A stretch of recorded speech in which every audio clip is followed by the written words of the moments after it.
Division of Police.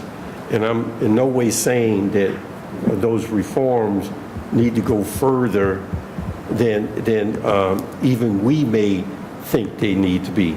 And I'm not saying in no way that we are resisting those reforms. Matter of fact, we're welcoming them and we're promoting them. We want them to happen. I'm just not willing to be in the deceiving mode to people, to in some kind of way say to people that if we do these A, B, C, D things and reform, then all of a sudden those things that of violence, Councilman, are going to go away. It's not. It's not going away. And until we deal with the underlining cause of these things that have gone on and persist in going on, there's really a structural pattern and practice of constitutional violation, whether it's in wealth, whether it's in civil rights, on the social level, economic level. We're not going anywhere. Now, and I would say one more thing, and then I'll be quiet on it. I say to people all the time, I may have 25, 30 decisions to make. 25, 30 decisions.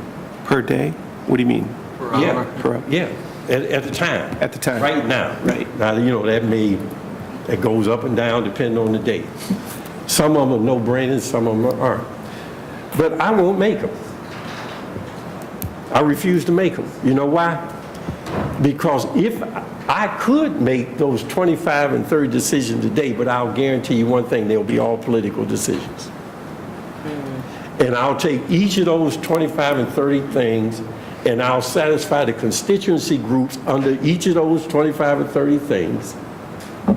And I will guarantee you that there will be no change and no substantive outcome or no change. Right. If we're really going to have, as leaders, if we're really going to make the changes that we want to make, we have to deal with it, as you mentioned.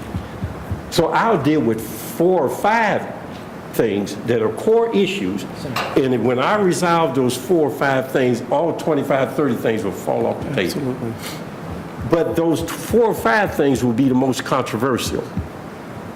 They'll be the ones whose ox is going to be gored somewhere. They'll be the ones whose interests will have to be given up. They'll be the ones who may be professing something but not willing to do it because it's not in their interest. Right. So we have to, as a city and as elected officials, as leaders, we need to be dealing with the 4 or 5 things. And when we deal with that, these other things will begin to be addressed. And I maintain that not only is it education, not only is it economic equity, but it's also the criminal justice equity that we need to ensure that happens. And a portion of creating a better equitable outcome for our citizens that will ultimately lead to community policing is the reform of the community police department. Right. As one component. But I'm not going to take that one thing and satisfy a bunch of constituency group knowing that I'm doing nothing but a facade. I'm not doing that. If we can't deal with the real issue, then we shouldn't be dealing at all. It's Last comment, please. yeah, last comment. Mayor, it's always easy to play Monday morning quarterback. I'm sure you've heard that term before. Several times. And this is hard work and it's real work. And what I'd like to see is not, a gotcha moment or